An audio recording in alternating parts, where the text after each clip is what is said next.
Llevo toda mi vida buscando la felicidad. Empecé de chaval, me imagino, un poco como todos, por instinto. Lo convertí en un hábito en la adolescencia. Una auténtica obsesión es ahora y a saber en qué se convertirá mañana. He tratado de vivir con intensidad. He leído con avidez. He estudiado con devoción. He buscado fuera, pero también he buscado dentro, como me pidieron los sabios que hiciera. Llevo recorrido solo la mitad del camino y, sin embargo, tengo tanto que compartir con vosotros, hay tantas cosas que quiero contaros, que me da miedo que este ratito de charla entre cafés se me quede corto. Ya sé que para contar una historia solo necesito hacerlo en orden: inicio, nudo y desenlace. Y sin embargo, precisamente ese orden es lo que me falta ahora. No sé por dónde empezar. Cuando trato de contarlo, las palabras se agolpan en mi boca sin hacer ningún caso de lo que les pide mi cerebro. Y tengo miedo de que cuando empiece la parte interesante de la historia, mi tiempo con vosotros ya haya terminado. Terrible metáfora de la vida, la verdad, y que resume perfectamente todo lo que tendría que contaros. Sin embargo, voy a intentar hacerlo. Voy a intentar, aunque sea en desorden, compartir con vosotros mis vivencias. Voy a intentar ir dejando miguitas de pan a lo largo del camino, de manera que si me voy por las ramas, me sea posible retomar otra vez la senda de lo que os estaba contando. Vamos a empezar, si queréis, con una imagen. La imagen de un hombre, de un viajero con una brújula en la mano. Ese viajero tiene una brújula, pero una brújula muy especial. Es una brújula capaz de marcar un sur que nos lleva directamente a lugares donde solo hay dolor, aislamiento e infelicidad, y cuyo norte nos promete a cambio poder ir a lugares maravillosos donde está el bienestar, la aceptación e incluso la felicidad.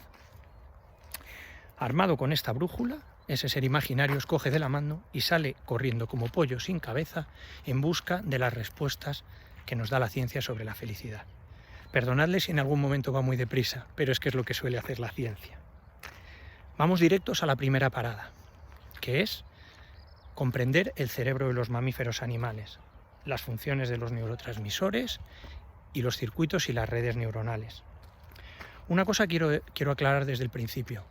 Es muy difícil intentar entender lo que significa la felicidad, pero es prácticamente imposible hacerlo si antes no hemos comprendido los ladrillos biológicos básicos que constituyen las emociones y la manera en la que estos se combinan. Para entenderlo, probablemente tengamos que repasar miles de años de evolución y tenemos solo 5 minutos. Así que, por favor, abróchense los cinturones de seguridad, pongan el respaldo de su asiento en posición vertical, porque nos vamos a ir de viaje. Sobre el funcionamiento de la evolución, necesito que entendamos 3 cosas. 1. Cómo funciona en general. 2. Cuál es el mecanismo complejísimo por el cual hemos conseguido regular todas estas sustancias. Y 3. Cuáles son las limitaciones que finalmente produce. En cuanto al funcionamiento, seré claro. La evolución ha premiado desde el principio a todos aquellos prototipos animales que eran capaces de detectar pequeños cambios en el ambiente que les rodeaba y reaccionar a ellos de una forma muy rápida, mientras que ha premiado con la muerte a aquellos otros prototipos probablemente extraordinarios pero ahora extintos, que se tomaban su tiempo para intentar medir de una forma precisa las cosas que tenían a su alrededor. Partiendo de esta premisa y siendo muy conscientes de ella, pasamos a ver la complejidad del funcionamiento de nuestras emociones. Bueno, para entender bien todas las emociones que somos capaces de producir, es necesario como mínimo revisar 5 neurotransmisores fundamentales desde el punto de vista de la felicidad. El primero de ellos es la dopamina. Bueno, la dopamina es la responsable de que nosotros queramos resolver algún problema o hacer alguna cosa que nos supone algún tipo de reto, y entonces se estimula. Y por otra parte, del circuito de recompensa, es decir, que cuando somos capaces de superar ese reto y lo conseguimos, se vuelve a estimular esa dopamina, produciendo un cierto efecto beneficioso. Vamos a ponerlo muy sencillo. Cada vez que vemos una notificación en el móvil que nos indica que tenemos que mirar algo, se produce dopamina. Y cada vez que le damos al botón y vemos exactamente qué hay detrás de esa notificación, se vuelve a generar dopamina. En segundo lugar, hablemos de la oxitocina. La oxitocina es una hormona también positiva que nos genera también bienestar, pero que está mucho más relacionada con la capacidad de tolerar a otros miembros de nuestra propia comunidad. Es fundamental para poder vivir, por tanto, en manada, y también, para que lo entendamos, se produce en grandísimas dosis en el momento de la maternidad y es la que nos permite realizar una crianza con apego. Además de todas estas, tenemos la serotonina. La serotonina fundamentalmente es la hormona de la autoestima. Es la hormona que nos permite estabilizar nuestro nivel emocional y se produce fundamentalmente cuando, estando con otros miembros de nuestra misma comunidad, somos capaces de detectar que nosotros tenemos alguna propiedad que les supera, en la que somos mejores que todos ellos, y genera una sensación de aceptación. Su contrario, por supuesto, los niveles bajos de serotonina están relacionados con una baja estima y están relacionados, por ejemplo, con cuestiones como la depresión. Estas tres drogas tan potentes son inhibidas por un solo neurotransmisor llamado cortisol, que es la hormona del estrés.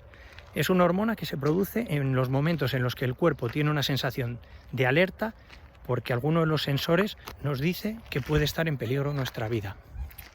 Este cortisol tiene como ya os he dicho, la capacidad de inhibir a las tres hormonas anteriores y es fundamental en la vida ya que nos enseña, tiene una capacidad de enseñarnos los circuitos de recompensa negativa en caso de hacer algo que el cuerpo considera que no tenemos que hacer.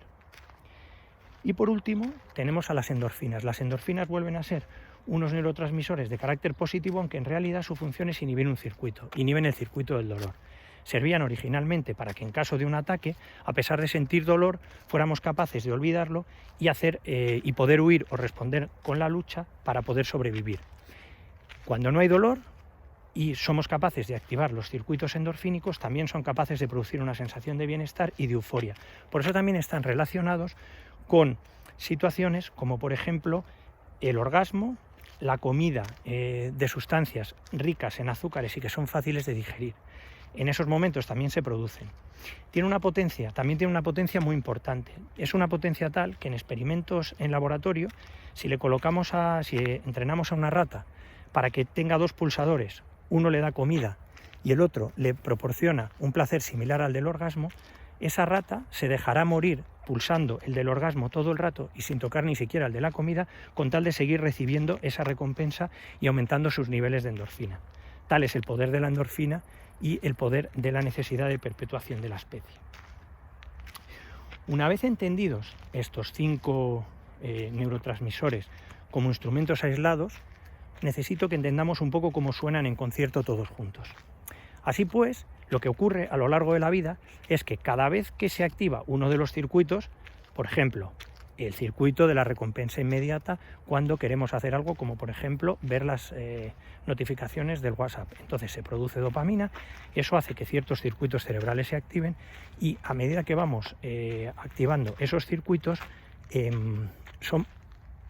y lo hacemos más y más veces, esos circuitos cada vez son capaces de responder de manera más rápida y de manera más eficiente, de manera que es más fácil que la señal eléctrica transite por esos caminos. Así pues, el hecho de ir activando estos circuitos, tanto el de la oxitocina como el de la dopamina, como el de la serotonina, lo que hace es que al final vayamos entrenando y haya ciertas respuestas que ya consideramos adaptativas. Esto es a lo que denominamos aprendizaje. Ese aprendizaje, que puede ser positivo cuando lo que hacemos es recompensar determinadas acciones, entonces estaremos utilizando el circuito de las hormonas positivas, también puede ser activado de manera negativa por el cortisol, de manera que haya determinadas respuestas que han demostrado poner en peligro nuestra vida y que es mejor no repetir y por tanto serán castigadas o bien con dolor o bien con la producción de cortisol para que no las volvamos a hacer en el futuro. Por tanto se trata de dos sistemas que a pesar de que a uno lo denominamos de una forma positiva y a otro lo denominamos de forma negativa, necesitan trabajar en conjunto para que al final la respuesta adaptativa del ser humano sea la que tiene que ser. Una cosa más os quiero contar sobre los neurotransmisores, y es que existe una ley no escrita por la cual todos los neurotransmisores positivos, que generan sensaciones positivas, se degradan y desaparecen y sus efectos desaparecen de manera muy rápida. Sin embargo, aquellos que tienen un efecto negativo, como el cortisol, duran siempre muchísimo más. Esto tiene un sentido claramente desde el punto de vista evolutivo, y es que ¿qué pensaríais vosotros que pasaría si después de una gran comilona nos quedáramos totalmente saciados y no fuera necesario que volviéramos a hacer absolutamente nada porque nos quedáramos en un estado de bienestar para siempre? ¿Creéis realmente que ese prototipo de animal hubiera evolucionado correctamente en la teoría, con la teoría de las especies tal y como la conocemos? ¿O creéis que sería uno más de esos prototipos extintos? En fin, no tengo más preguntas, señorías. La última cosa que quiero comentar con vosotros y que se deriva de lo que os acabo de comentar es las limitaciones que van a quedar para siempre como consecuencia de este proceso evolutivo. Una ya la hemos dicho, nuestra incapacidad para medir cosas en valor absoluto. A partir de ahora siempre necesitaremos un punto de referencia y consideraremos que hace frío si en el sitio al que entramos está más frío que el sitio del que venimos, independientemente de la temperatura. Y esto, que es verdad para la temperatura, es igual para la vista y es exactamente igual también para la felicidad. Pero mucho más terrible que esta primera conclusión es la segunda, y es que como consecuencia de la corta duración del efecto de los neurotransmisores positivos, los fenómenos de saciedad y de satisfacción van a ser siempre muy momentáneos y van a desaparecer prácticamente en el mismo momento en el que los sentimos. Yo creo que con esto hemos terminado la primera etapa del viaje. Podemos pasar, por tanto, a la segunda. Segunda etapa del viaje. Estamos hablando ahora del hombre en la cúspide de la pirámide evolutiva. ¿Y gracias a quién? Pues gracias a la sustancia gris. Ahora que ya conocemos los elementos básicos que tenemos en común con el resto de todos los mamíferos, vamos a ver aquellos que nos diferencian. Como ya os he dicho, la gran diferencia es el tapiz de sustancia gris con el que hemos ido recubriendo nuestro cerebro primitivo en sucesivas oleadas de evolución como primates. Esta sustancia gris, estas elegantes y laberínticas circunvoluciones que forman nuestro cerebro, siguen estando íntimamente ligadas a nuestro cerebro de mamífero inferior. Sin embargo, han conseguido, mediante la resignificación de absolutamente todo, plantear y posibilitar una nueva dimensión absolutamente en relación con cualquiera de los temas que queramos pensar. Son funciones relacionadas con la sustancia gris, por ejemplo, la capacidad de abstracción, la imaginación, la planificación y una cosa muy importante que es la búsqueda de patrones. Esta búsqueda de patrones nos ha permitido analizar el mundo de una manera diferente, adaptarnos a él y no solo adaptarnos, sino también predecirlo. Esta capacidad para predecir lo que iba a pasar en el mundo nos ha permitido pasar de ser, de la noche a la mañana, el más capaz y letal de todos los animales del planeta.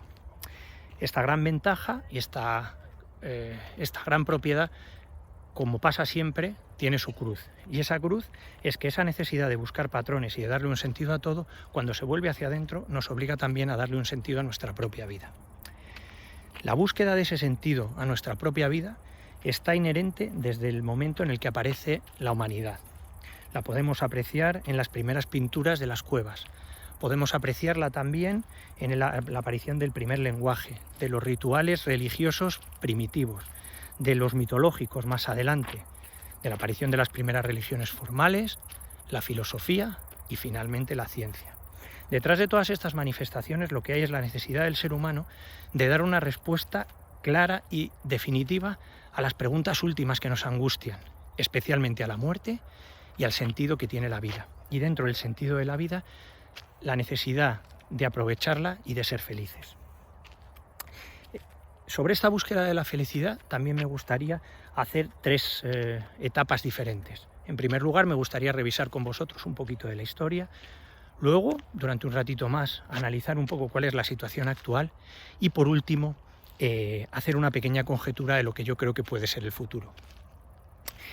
Si nos vamos a revisar cuál es el pasado, es muy interesante. Enseguida podremos ver que en las primeras culturas el hombre, en cuanto que empieza a identificar una serie de patrones de aquellas cosas que son para él importantes y las puede relacionar con aquellas cosas cíclicas que ocurren, las lunas, las estaciones, el hombre intenta establecer, aunque acepta que hay una serie de fuerzas que están muy por encima de él, intenta establecer una relación con ellas y aparecen los primeros rituales con unos dioses que fundamentalmente son de origen natural.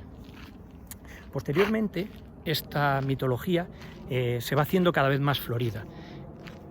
Pero como no tenemos mucho tiempo, el siguiente salto que vamos a hacer es directamente en la Grecia clásica. En la Grecia clásica ocurre uno de los fenómenos más notables, y es que por primera vez los hombres empiezan a cuestionarse su vida más allá de la relación con estos dioses. Así, por ejemplo, existe un conjunto de filósofos llamados cínicos, que por primera vez deciden emanciparse de los dioses y deciden que su felicidad podría depender solo de cosas internas, de su paz interior y de la capacidad de no verse perturbados para nada. Para ello necesitan emanciparse de esos dioses a los que han estado atados y que son absolutamente caóticos y capaces de cualquier cosa. Ese primer intento por regular la felicidad basándose en parámetros del propio hombre apareció en Grecia hace más de 2500 años, y en paralelo apareció también en el otro lado del mundo, en Oriente, y dio lugar a un movimiento con unas bases filosóficas bastante parecidas y una serie de prácticas que han perdurado hasta hoy mismo. Estoy hablando del budismo y de prácticas como, por ejemplo, la meditación. Prácticamente en el mismo momento, y también en Grecia, apareció otra corriente muy interesante filosófica que también trató la felicidad, pero lo hizo de otra forma. Esta corriente filosófica empezó en Platón, pero realmente alcanza su esplendor en Aristóteles. Aristóteles fue el primero en distinguir en la felicidad dos tipos distintos de felicidad.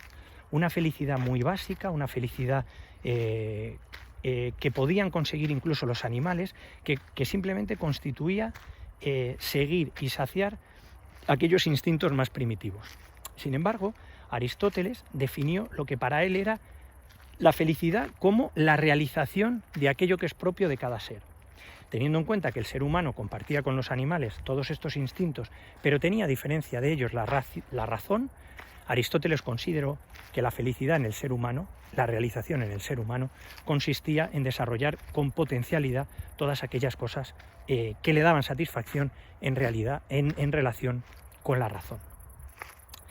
Esta visión filosófica, la verdad que ha tenido una influencia que va mucho más allá de la época griega, y me refiero a que posteriormente todas las religiones occidentales, especialmente el cristianismo, han heredado de Aristóteles esta primera premisa, convirtiendo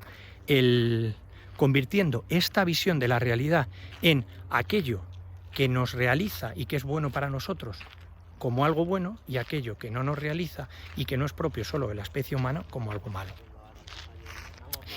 En las religiones, la observación del comportamiento se basa fundamentalmente en el cumplimiento de estas reglas, que dieron lugar a la creación de lo que se conoce como el bien y el mal, y que no dejan de ser y que no dejan de tener en sus orígenes esto que nos contó Aristóteles.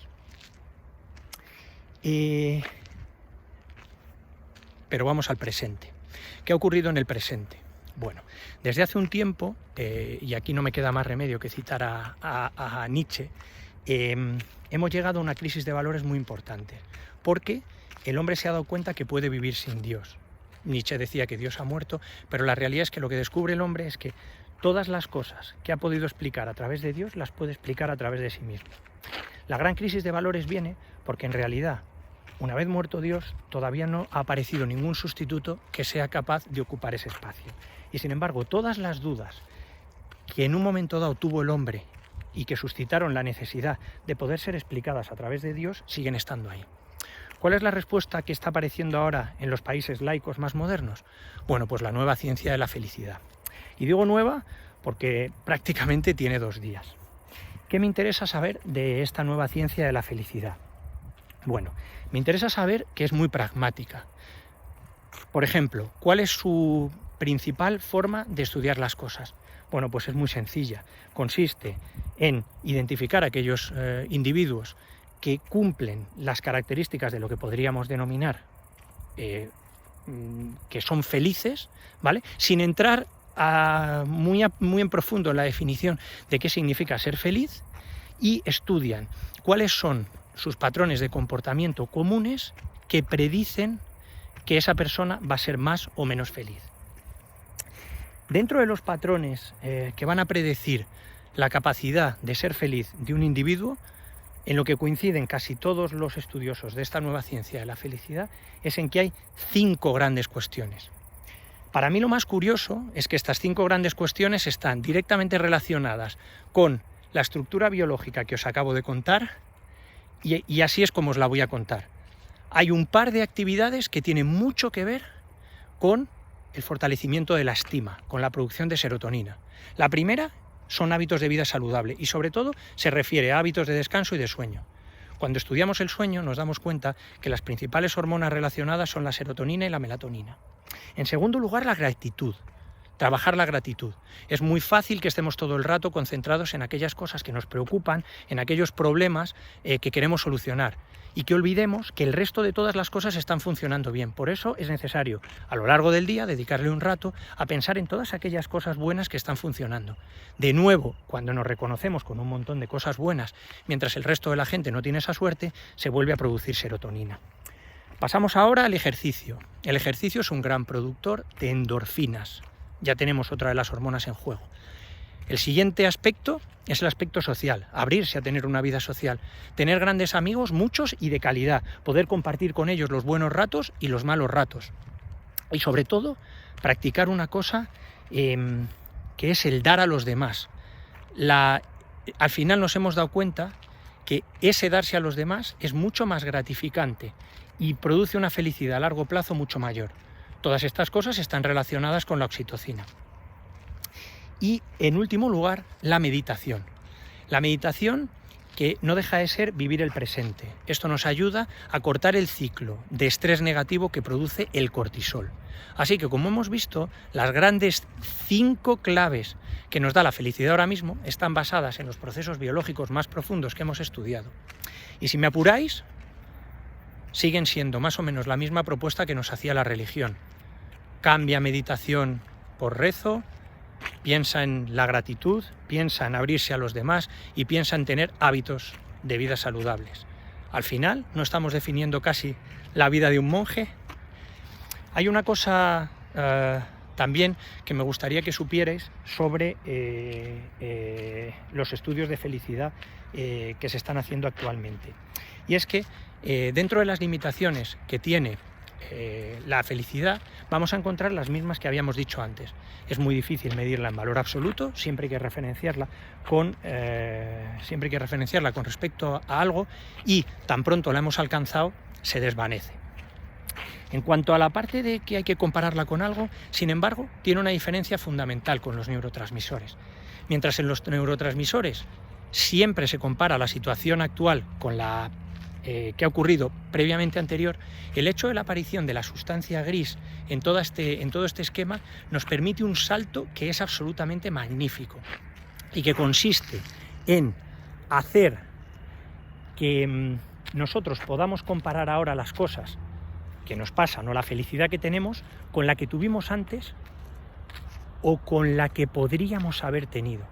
Aparece ahí la gestión de las expectativas como un arma de doble filo que es necesario utilizar con muchísima cautela. Un último apunte muy importante en relación a la felicidad tiene que ver con la siguiente consideración. ¿Es lo mismo algo que has vivido en el momento que lo vives o en el momento que lo recuerdas? Esta es otra de las grandes cuestiones que está tratando ahora mismo la ciencia. Cada vez parece más claro que en el momento en el que se vive algo, se experimentan una serie de emociones. Sin embargo, por las limitaciones que tiene la memoria, fundamentalmente de espacio, cuando archivamos todos esos recuerdos para que pasen a formar parte de la memoria, es imposible archivarlos todos. ¿Qué ocurre normalmente? Que se hace un compendio que suele coger la primera parte, la última parte y aquellas cosas más llamativas que han ocurrido durante todo el proceso. Entonces, cuando estamos hablando de la memoria, no estamos hablando de un recuerdo de absolutamente todo, sino que estamos hablando solo de un compendio que a su vez también podemos valorar. Es decir, que se puede dar la paradoja de que un fin de semana nos lo pasemos muy bien en un determinado viaje y acabemos recordándolo con un 9. Y sin embargo, hayamos hecho un viaje que dura una semana, nos hayamos pasado muy bien 6 días de esa semana, pero el último día haya sido tan desastroso, nos hayan perdido las maletas, hayamos perdido el viaje, nos hayan robado la cartera, que el recuerdo global de esos 7 días en los que 6 habían sido maravillosos sea un 5, dando como resultado que una vivencia en la que pasamos 6 días bien y uno mal es valorada desde el punto de vista de la memoria mucho peor que una vivencia en la que solo pasamos 2 días bien. Este tipo de fenómenos paradójicos que tienen que ver con la memoria también hay que tenerlos en cuenta a la hora de evaluar la felicidad, sobre todo si queremos evaluar la felicidad a medio y largo plazo, porque ahí la memoria va a entrar en juego. Sabiendo ya que la memoria no es capaz de registrar todo, cada vez son más los autores que abogan por la necesidad de intentar ocupar la memoria que tenemos con aquellos recuerdos que merecerán la pena ser narrados cuando volvamos la vista atrás en nuestra propia vida. Bueno, y con esto terminamos la situación actual. Dejadme deciros una cosa sobre lo que yo pienso que va a pasar en el futuro. Debido a todas estas limitaciones que os he contado y que tienen que ver con, sobre todo, con la incapacidad que tenemos de que la felicidad dure mucho tiempo, porque es un fenómeno biológico evolutivo muy inherente a nosotros. Creo que en el futuro, por más que lo trabajemos, va a ser imposible alcanzar la felicidad total, porque la felicidad total todo el rato en sí misma perderá su significado. La felicidad tiene, como veíamos antes, su sentido mientras haya un contrario. Por eso creo que en el futuro, y mientras sigamos perteneciendo a la raza humana, no va a ser posible.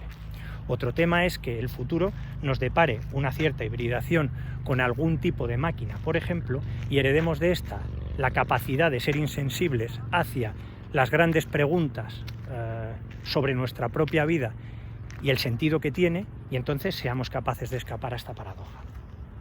Bueno, y ahora ya sí que se está terminando el viaje.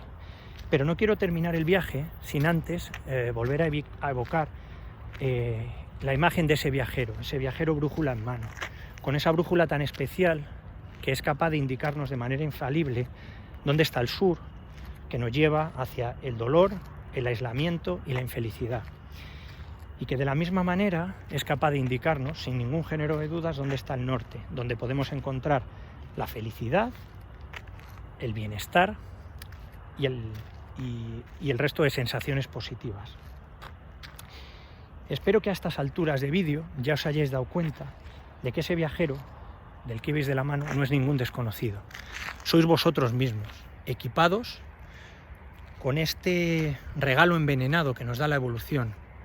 Un regalo con una precisión absoluta para guiarnos en lo que es nuestra principal misión desde el punto de vista evolutivo: sobrevivir y reproducirnos.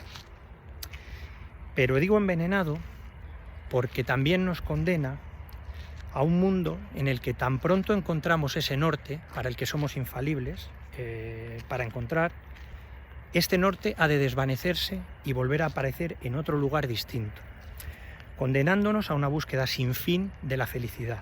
Un poco como el Sísifo mitológico, que se pasaba el día empujando la roca hacia arriba en la montaña para que nada más llegar arriba la viera cómo se despeñaba ladera abajo. Sin embargo, como decía Borges, siempre nos quedará el olvido. Para borrar de la memoria aquellas cosas que no nos interesen, utilizar nuestra memoria selectiva para guardar aquellas que sí que queramos y poder volver a reescribir la historia para narrarla como a nosotros más nos interese. Muchas gracias.